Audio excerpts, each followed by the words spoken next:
کا ایک زمانہ ہے کہ جس میں ایک شخص ہے جس کی بیوی بھی موجود ہے، جس کے 3 بچے موجود ہیں، اس کا شوہر اچانک کسی بیماری میں گرفتار ہو گیا، اور جب بیماری میں گرفتار ہوا تو کمانے جانا بند، اس لیے کہ بیماری اس کو لگ چکی ہے۔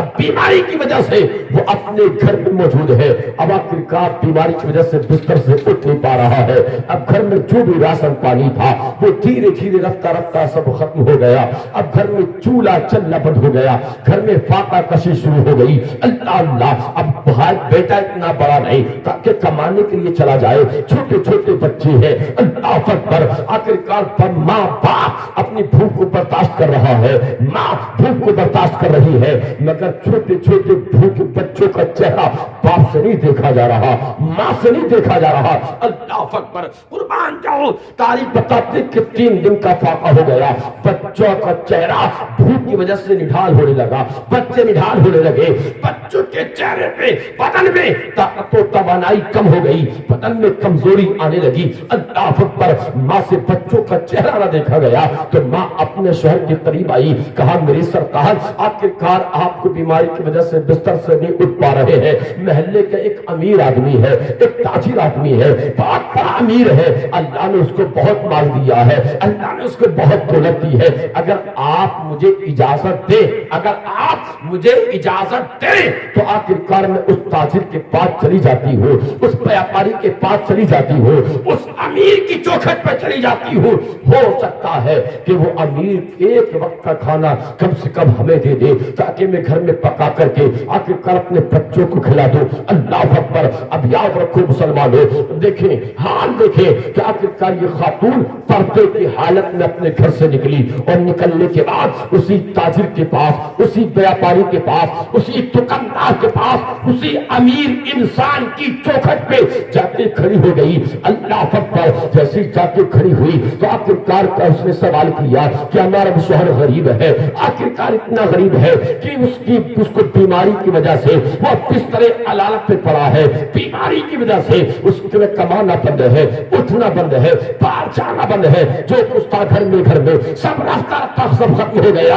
آخرکار آج چوتھا دن ہے کہ میرے بچے چھوٹے چھوٹے ہیں، میں اپنی بھوک کی وجہ سے نہیں آئی، اپنے سوال کی بھوک کی وجہ سے نہیں آئی، بلکہ اپنے بچوں کی بھوک کی وجہ سے آئی ہوں، اس لیے کہ میں ماں ہوں، مجھ سے اپنے بچوں کا چہرہ نہیں دیکھا جاتا، میرے بچے بھوک سے نڈھال ہیں، بچے بھوک سے بلک رہے ہیں۔ اے اللہ نے تجھے بہت مال دیا ہے، اللہ نے تجھے امیر بنایا ہے، اللہ نے تجھے دولت دی ہے، اللہ نے تجھے پاک تاجر بنایا ہے، اللہ نے تجھے بڑا دکاندار بنایا ہے، اللہ نے تجھے بہت مال و سر سے نوازا ہے۔ اے تاجر، اپنے کچھ مال میں سے کچھ پیسہ نکال کر، کچھ راشن نکال کر، یعنی اپنے مال میں سے کچھ حصہ نکال کے مجھے غریب کو دے دے تاکہ ہمارے گھر کا چولہا جل جائے۔ اللہ اکبر، اس خاتون نے جب یہ جملہ کہا تو اس امیر نے آخرکار اپنی خواہش کو ظاہر کر دیا، کہا اے خاتون، میں تجھے مال بہت دوں گا، میں تجھے دولت بہت دوں گا، میں تجھے پیسہ بہت دوں گا، مگر تم میری خواہش کو پورا کر دے۔ آج بھی کچھ ایسے ہیں کہ جو اس عورت کی غربت کا ناجائز فائدہ اٹھاتے ہیں، اس نے بھی اپنی خواہش کو ظاہر کر دیا، مگر اس خاتون نے کہا اے تاجر، اللہ کے خوف سے ڈر، سن، اللہ نے تجھے امیر بنایا، مگر میں غریب ذلیل ہوں، مگر اپنے بچوں کی بھوک کی وجہ سے اپنے ایمان کا سودا نہیں کر سکتی، اپنی عزت کا سودا نہیں کر سکتی۔ روتی ہوئی واپس آ گئی، بچے انتظار کر رہے تھے کہ ماں آج گئی ہے، کچھ لے کر کے آئے گی، مگر ماں کی آنکھوں میں آنسو۔ بچوں نے ماں کا چہرہ دیکھا، ماں کے ہاتھ میں کچھ بھی نہیں۔ ماں نے اپنے بچوں کو سینے سے لگانے کے بعد صبر کا پیغام دیا۔ اس کے بعد شوہر نے اپنی شریک حیات ارشاد فرمایا، اے میری شریک حیات قریب آؤ۔ شریک حیات بیوی قریب، کہا میری شریک حیات، تو گئی تھی فلاں دکاندار کے پاس، تو گئی تھی فلاں تاجر کے پاس، کیا ہوا؟ کہ اس نے مال نہیں دیا، کہ اس نے کچھ راشن نہیں دیا؟ شریک حیات نے کہا اے میرے سرتاج، میں نے اس سے سوال کیا تھا، آپ کی بیماری کے بارے میں بتایا تھا، اپنے گھر کا چولہا بند ہے، یہ ساری باتیں بتائی تھی، مگر وہ مال کو بہت دینا چاہتا ہے، مال پاک لٹانا چاہتا ہے، مگر اس نے اپنی خواہش کو ظاہر کر دیا۔ میں اپنے گھر کے بچوں چولہا چلانے کے لیے میں اپنی عزت کا سودا نہیں کر سکتی، اپنے ایمان کو نہیں بیچ سکتی۔ اللہ اکبر، قربان جاؤ مسلمانوں۔ آخر کہا شوہر نے جب اگلا دن آیا تو کہا اے میری شریک حیات، جا آج پھر چلی جا، ہو سکتا کہ آج اس کو رحم آ جائے، ہو سکتا آج دے دے۔ اللہ اکبر، تاریخ بتاتی ہے کہ دوسرے دن پھر گئی، پھر تاجر نے، اس دکاندار نے، امیر نے اپنی خواہش کو ظاہر کر دیا۔ جیسے ظاہر کیا تو آخرکار پھر یہ واپس آ گئی۔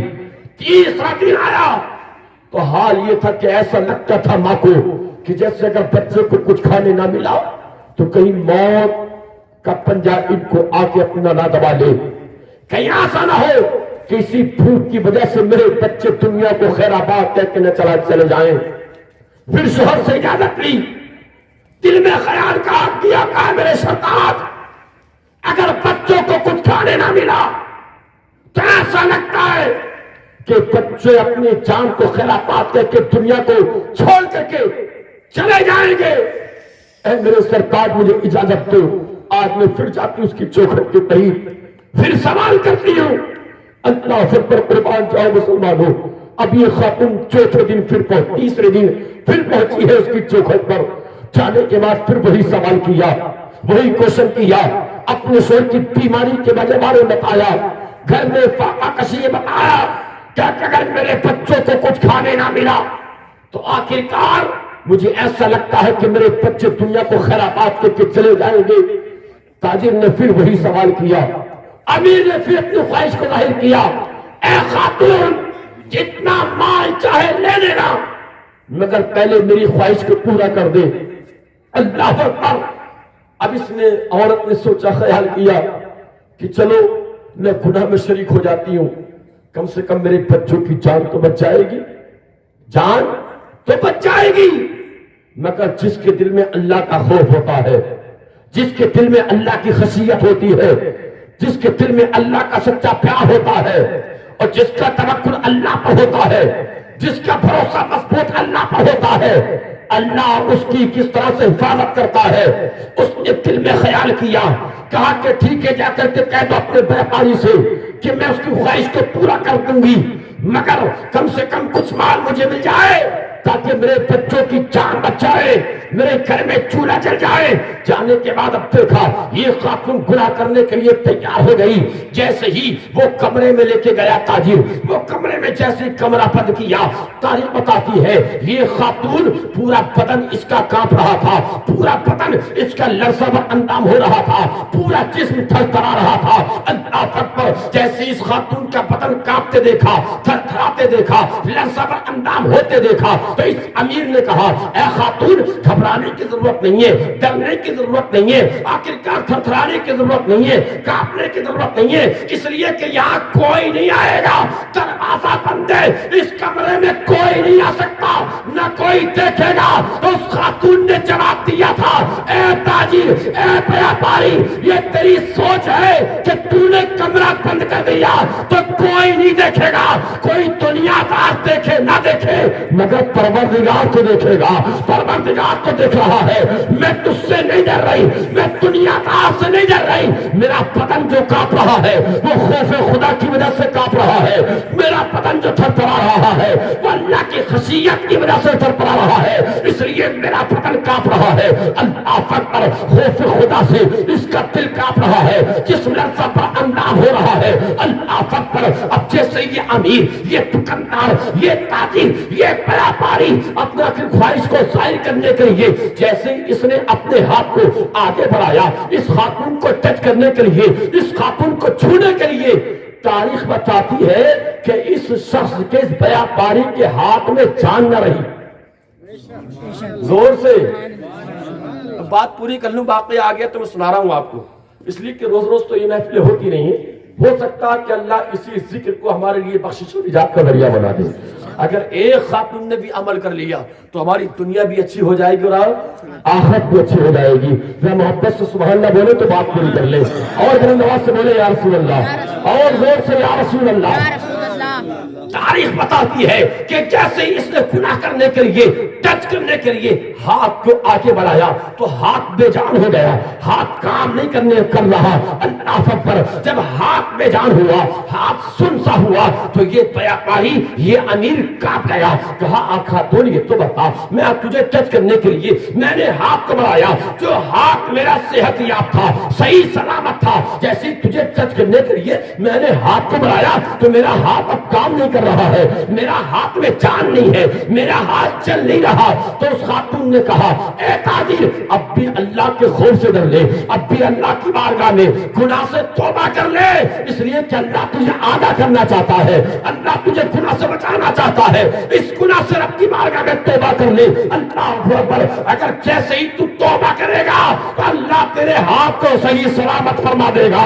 اللہ اکبر. کہا خاتون تو رب کی بارگاہ میں دعا کر, اگر میرا ہاتھ صحیح سلامت ہو گیا تو میں پھر رب کی بارگاہ میں توبہ کر لوں گا. اللہ اکبر. اب وہ خاتون نیک خاتون تھی, پاک خاتون تھی, پاکیزہ عورت تھی, عابدہ عورت تھی, نمازی عورت تھی, متقی عورت تھی. جھوٹ اس کی زبان پر نہیں, قدم اس کا گناہ کی طرف نہیں, مگر آج چند سکوں کے لیے ہماری پیر کھلا کر بیٹھتی ہے, چند پیسوں کے لیے ہماری پاک کھلا کر بیٹھتی ہے, چند سکوں کے لیے, ایک موبائل کے لیے اپنے ایمان کا, اپنی سب کا سودا کر دیتی ہے. آخرکار آپ کو بتانے کی ضرورت نہیں, سوشل میڈیا کے ذریعے آپ دیکھ رہے ہیں کہ آخرکار بیٹی بھی چلی گئی, بیٹا بھی چلا گیا, دونوں بھاگ کے چلے گئے, اور جانے کے بعد پھر اس موبائل پر یعنی ویڈیو بنا کے ڈالا جاتا ہے کہ آخرکار باپ ہمارا پیچھا نہ کرے, ماں ہماری پیچھا نہ کرے, بھائی ہمارا پیچھا نہ کرے, ہم اپنی مرضی سے باہر نکلے ہیں. مگر یاد رکھو, اگر تم مصطفیٰ کی سیرت اپنی بیٹی کو بتاتے,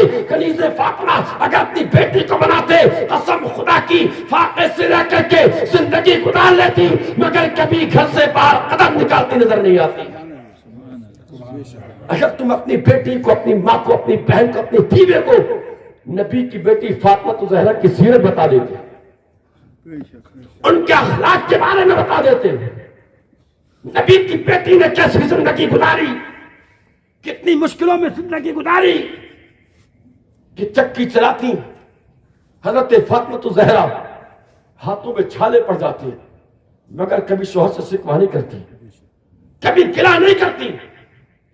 اور پردے کا تو حال یہ پردے کا, جب میرے سرکار اور علی اپنی بیٹی, اپنی بیوی کو ساتھ میں جب لے کے چلتے تو حال یہ ہوتا کہ علی آگے آگے چلتے, زور سے علی آگے آگے چلتے, جہاں علی کا قدم ہوتا وہاں نبی کی بیٹی فاطمہ اپنے قدم کو رکھتی, وہاں نبی کی بیٹی فاطمہ اپنے قدم کو رکھتی, اور جہاں فاطمہ کا قدم ہوتا اسی قدم کے اوپر میرے سرکار قدم رکھتے تھے.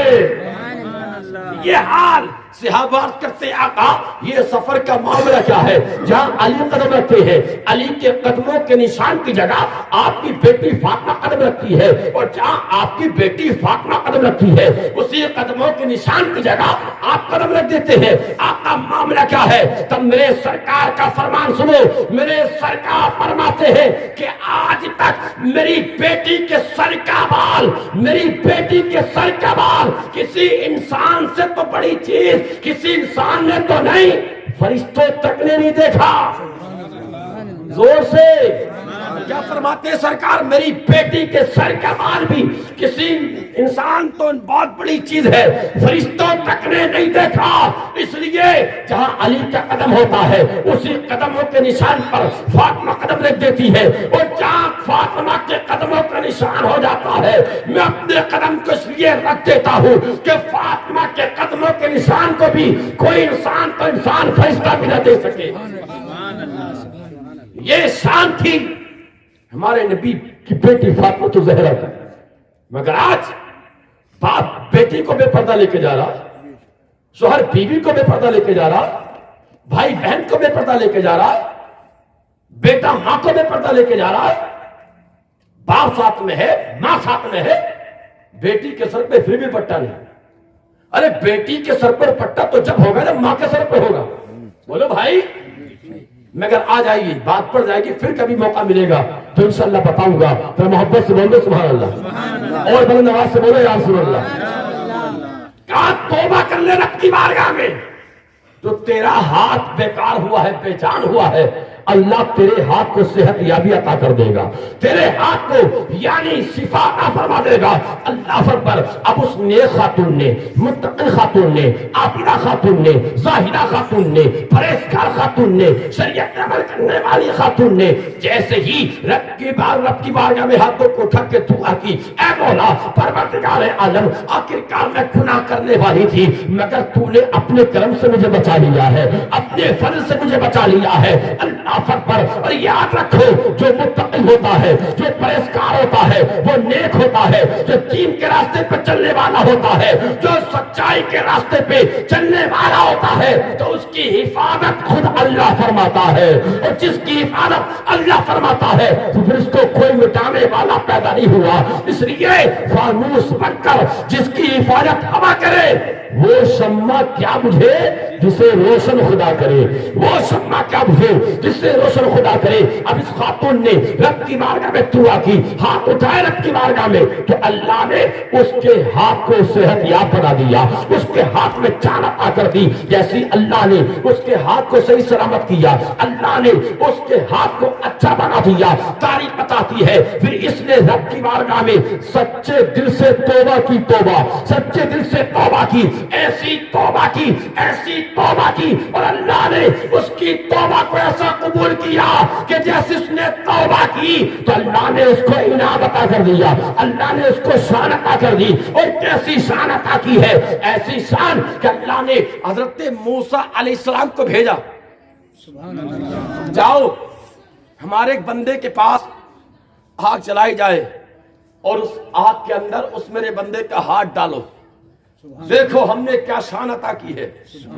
اس لیے کہ اس نے ہماری بارگاہ میں سچے دل سے توبہ کی ہے، اس نے توبہ کی سچے دل سے.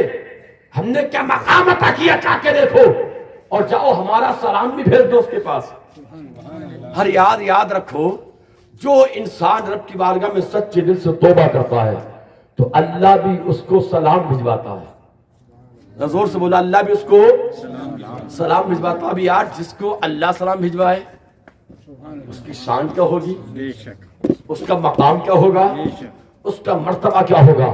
اب مختصر یہ حضرت موسیٰ علیہ السلام گئے اور جانے کے بعد اس شخص سے ملاقات کی. جیسی ملاقات کی کہا یار ایک بات تو بتا، اللہ نے تجھے سلام بھیجا ہے. کس نے بھیجا ہے؟ دوست بولو، بات پوری ہو رہی ہے، ذرا محبت سے بولو سبحان اللہ. آخرکار انہوں نے بتایا تھا کہ کم سے کم 1 گھنٹہ تو لگتا ہی ہے، اور جب بیان ہوتا تو آدھا پون گھنٹہ تو اتنا تو ٹائم چاہیے ہے نا. لیکن میں چاہ رہا ہوں کہ بات آپ تک پہنچا دوں تاکہ کوئی نہ کوئی عمل کر لے. ہو سکتا کہ اگر کسی نے عمل کر لیا تو یہ محفل سجانا، یہ پیسے خرچ کرنا، یہ سب رب کی بارگاہ میں قبول ہو جائے گا. آپ کا سردی میں بیٹھنا اور سردی میں بیٹھ کے سننا. اب یاد رکھو یار، جو جتنی پریشانی میں اللہ کا ذکر کرتا ہے اس کا ثواب بھی اعلیٰ ہوتا ہے، اس کا ثواب بھی اعلیٰ ہوتا ہے. یاد رکھو آپ، مگر وقت نہیں ہے تاکہ آپ کو تفسیر کے ساتھ میں آپ کو سمجھاؤں، وقت نہیں ہے. ذرا محبت سے بول دو سبحان اللہ. کون آئے؟ اللہ کے پیارے کلیم ہے کہ رب نے تجھے سلام بھیجا ہے. اور آخرکار تو نے کون سا ایسا کام کیا کہ اللہ نے تجھے مقام عطا کیا ہے، اللہ نے تجھے مرتبے عطا کیے ہیں. کہا کیسی بات کرتے ہو موسیٰ، اللہ نے مجھے کون سا مقام عطا کر دیا، کون سے مرتبے دے دیے، کون سے عظمت سے نوازیا. کہا سنو اللہ کے پیارے کلیم موسیٰ علیہ السلام نے آگ چلوائی، اور آگ چلوانے کے بعد اسی آگ کے اندر اس تاجر، اس امیر کے ہاتھ کو پکڑا اللہ کے پیارے پیغمبر نے اور آگ کے اندر ڈالنا شروع کیا. جیسے ہی ہاتھ کو آگ کے اندر ڈالنا شروع کیا، اب یہ تاجر ہے، یہ بیاپاری ہے، اپنے ہاتھ کو کھینچ رہا ہے. کیا اللہ کے پیارے کریم کیسی بات کر رہے ہیں، آگ کے اندر میرا ہاتھ آپ ڈالنا چاہتے. کہا ڈالو تو صحیح. کہا کیسے ڈال دوں، یہ آگ ہے اور آگ کا کام ہے چلانا، آگ کا کام ہے راکھ کرنا. آگ چلائے گی، جب آگ چلائے گی تو میرا ہاتھ چلے گا، مجھے تکلیف ہوگی. کہا نانا، اللہ نے تجھے مرتبے عطا کیے اس لیے کہ اللہ نے تو اللہ نے تیری توبہ کو قبول کر لیا ہے. جو تو نے سچے دل سے توبہ کی ہے, کہا ہاتھ میں کچھ نہیں ہوگا, میں تجھے دکھانا چاہتا ہوں تاکہ اس کی وجہ سے اور بندوں کو بھی پیغام مل جائے, اوروں کو بھی پیغام مل جائے. اللہ اکبر. اب یہ انکار کرتا رہا, اللہ کے پیارے کریم اصرار کرتے رہے, ہاتھ لیا, ڈال دیا آپ کے اندر. تاریخ بتاتی ہے 1 منٹ نہیں, 2 منٹ نہیں, کچھ منٹوں کے بعد اس ہاتھ کو باہر نکالا گیا. تاریخ بتاتی کہ جیسے ہاتھ آپ کے اندر ڈالا تھا ویسے ہی صحت یاب ہاتھ باہر, بال بھی باقی نہیں ہوا, ایک بال تک نہیں جلا اس تاجر کا امیر کا. اللہ اکبر. اس لیے آپ کو بتانا یہ چاہتا ہوں کہ جو رب کی بارگاہ میں اگر خاتون ہو وہ توبہ کرتی ہے, مرد ہو وہ توبہ کرتا ہے, تو اللہ اس کو مرتبہ عطا کرتا ہے, اللہ اس کو شان عطا کرتا ہے. اب یار یاد رکھو, رب نے تو یاد تک فرمایا کہ دنیا کی آگ تو کیا اس کو جہنم کی آگ بھی نہیں جلا سکتی. اب دیکھو تاجر نے ہاتھ پکڑ لیا کس کا, کہا بہن. کیا بنایا اس کو, بہن. کیا کہا, بہن جتنا مال چاہے لے جا. زور سے بول دو. کیا کہا, بہن جتنا چاہو لے جاؤ. یہاں سے پیغام یہ ملتا کہ جب بہن آیا کرے نا, اگر کچھ مانگا کرے تو کبھی انکار مت کیا کرو, مگر وہ الگ ہے. اب دیکھیں, کہا بہن جتنا چاہو لے جاؤ. اب اسے جتنی ضرورت تھی اس نے اتنا لیا, اور دروازے سے جیسے نکلی تو پھر ہاتھ پکڑ لیا. کہا بہن صرف آج ہی نہیں, جب جب تمہیں ضرورت ہو, جب جب تمہیں حاجت ہو, تو کسی سے اجازت لینے کی ضرورت نہیں, کسی سے پوچھنے کی ضرورت نہیں, اس لیے کہ میں نے تجھے اپنا بہن بنا لیا ہے. بہن کو پوچھنے کی ضرورت نہیں ہوتی, بھائی کے مال پر بہن کا پورا حق ہے. اے بہن جب جب آ, تجھے جتنی ضرورت ہو, جتنا مال چاہے, بغیر اجازت, بغیر کسی سے پوچھے اٹھا اور اپنے گھر لے کے چلی جا.